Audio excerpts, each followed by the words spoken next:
Now the He was peloton. 38. He was 38 indeed. Now the peloton enters the Circuit de Francorchamps, with Bora Hansgrohe and Sunweb already showing themselves at the front for their big favourites for today's stage, Peter Sagan and Michael Matthews. They are the two men to beat today. They are two men to beat, and I would put a third man to beat up there, Greg van Avermaet. And you would say maybe, why aren't BMC riding to them? Well, Richie Porte is the answer. They're here for something else. They're here to try and win the overall classification, so they're not going to use their team to do any chasing. But Greg van Avermaet is certainly going to be allowed to take his chance on a stage like this, so they're able to take advantage of the work done by teams like Bora and Sunweb. Greg van Avermaet, although his team won't work in the chase, I'm certain he'll be there at the end. He will be there at the end. And this is one of those days where Richie Porte has said, I'm happy for Greg van Avermaet to have that bit of freedom. And just perhaps if van Avermaet wins a stage like this one today, it boosts the morale within the BMC team, and it just releases a little bit of pressure. They've already got a result on the board. For Richie Porte, what do you see as the benefit of van Avermaet winning? Does it do that for the team? Does it lift everybody's spirits? It lifts everybody's spirits, that's for certain. I don't know if it takes any pressure away. I really don't think so, because for Richie Porte, the pressure remains the same. He's still got his job to do, and he's still got that pressure every day to not lose time. But it would be definitely good for Greg van Avermaet to win on behalf of his team. Good for Greg, good for the team, great publicity. And the guy's a champion. You look at what he's won over the last 2 years. The last 2 times he's come to the Tour de France, he's won a stage. He's ever reliable. Thomas Voeckler bobbing away. Alberto Contador from Trek Segafredo, followed directly by Marc Al-Irazar. Then it is John Degenkolb. Haimar Zubaldi is the next in line. And this is Kundekoort. It's a strong lineup from the Trek Segafredo squad. Perhaps not as strong as Team Sky. In fact, there is no team in the race as strong collectively as Team Sky. But Alberto has got a good group around him, and he avoided the fall yesterday, unlike 1 year ago when he crashed heavily on stage 2. Well, that would already be quite a morale boost for Alberto Contador that he wasn't involved yesterday. And the riders will be very happy with these nice weather conditions today. Mostly sunny, dry roads is the most important thing. And also for the shots that we're getting and what we're able to see, and all these aerial shots from the helicopters. Much nicer weather, much nicer views as the riders are now on the downhill, swinging into that right-hand bend. It's just beautiful to ride on a racing circuit like that. Perfect surface, as you mentioned. Stibar. Another one of the favourites for today. We spoke about 3 men, Sagan, Matthews, van Avermaet. Zdeněk Štibar. He won on a similar finish in the half. He rode away from everyone on that finish. So the former cyclocross world champion, he is well capable of winning here today in Longwy. The challenge that he's got is there's 2 other guys on his team who can also win. And one of them, Philippe Gilbert, was born in the town, Verviers, where the stage started. L'original de l'étape, the local rider of the stage. So Philippe Gilbert, he's been talking about it even before the time trial in Dusseldorf. He said, I want to finish close enough so I can try and take yellow on Monday in Longwy. I'm not sure he's close enough. Actually, I'm sure he's not close enough. Put it that way. So we see Mark Cavendish hanging down the back with his faithful lead-out man, Mark Renshaw.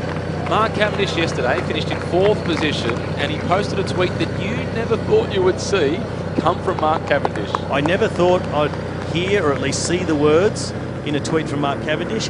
Happy with 4th. Coming from a guy who's won 30 stages in the Tour de France, and he's a born winner. For him to say happy with 4th, people might say, what? Has he gone mad? But when you see where he's come from with the illness that he had, he's had glandular fever, 3 months pretty much off the bike, and a very limited preparation coming into this Tour de France. He wasn't even sure he was going to make it to the start line of the Tour de France. So really encouraging for him on one side to see that he's able to finish the stage at the front, finish the stage in the top 4, only just pipped for 3rd by Andre Greipel. But I'm 100% certain that there's an element of frustration. And although he says happy to be fourth, happy to be here because of where I've come from, he still hates it. And I don't blame him. He's not one of the favourites to win today's stage. In fact, I just about put the house on him not winning today's stage because the climb at the finish is too steep. But by contrast, tomorrow, you'd back him as one of the big favourites. He, Marcel Kittel, Andre Greipel again, Arnaud Demar, the men to beat tomorrow. Today is a day that's for the classic specialists. We've spoken about Gilbert extensively, Peter Sagan, Michael Matthews. They're the men to watch today. But Robbie, you spoke about this circuit in Spa having quite a climb on it. Well, if it's got a climb, it's got a descent. They're touching speeds of 70 kilometres per hour as they head down the back straight. Doesn't look quick at all. They're now just meandering along at 55 to 60 k's per hour with Julien Vermont at the front. That's the deceiving thing about car racing circuits. It makes a bike race look very, very slow. And I've done a number of races on car circuits in the past. And we've seen the Tour of Qatar on their GP circuit. We've seen races in the Giro finish on race car circuits. It always looks a bit slow, but I can guarantee you it's very, very fast in the bunch. At the moment, as you just said, they're still holding above 40 without even trying. They've done the descent, touching 70. Always tough places to race because they don't look like they're hilly until you get on them and ride them. The first day of racing in 2017 for Chris Froome was on a motor racing circuit in Melbourne, around Albert Park, where the GP is held in Melbourne. And it was a race that was created this year for the first time in association with the Cadel Evans Great Ocean Road Race. It was the TAC Towards Zero Race Melbourne event. Instruction time for Adam Hansen.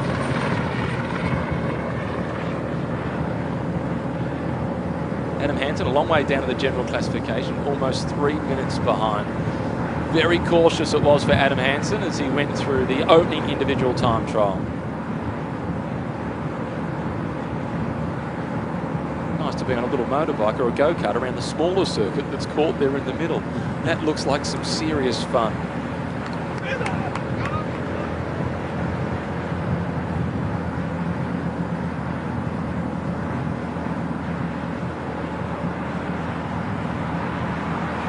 Fairly long stage at 212.5 kilometres.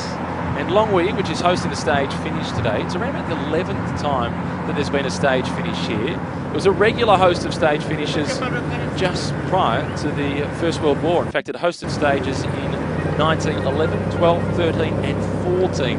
When there was a stage here in 1911, it was a really long stage. It started in Dunkirk, made its way across to Longwy, and it was 388 kilometres. And you can just imagine the bikes they were riding then. In fact, you were involved in a recreation of the 1928 Tour de France when the host of the Amazing Race put it all together, and they rode the course on bikes equivalent to what they were using then. It was just a feat of endurance and perseverance as much as anything else. Now it's got those elements to it as well. But to ride the Tour de France on those bikes, those distances, the lack of team support that you had as well, any mechanical problems you had to fix by yourself. You had to go and find a blacksmith. And there's the famous story of that with Eugene Christophe in the Pyrenees, who happened to be the first person ever to wear the yellow jersey at the Tour de France.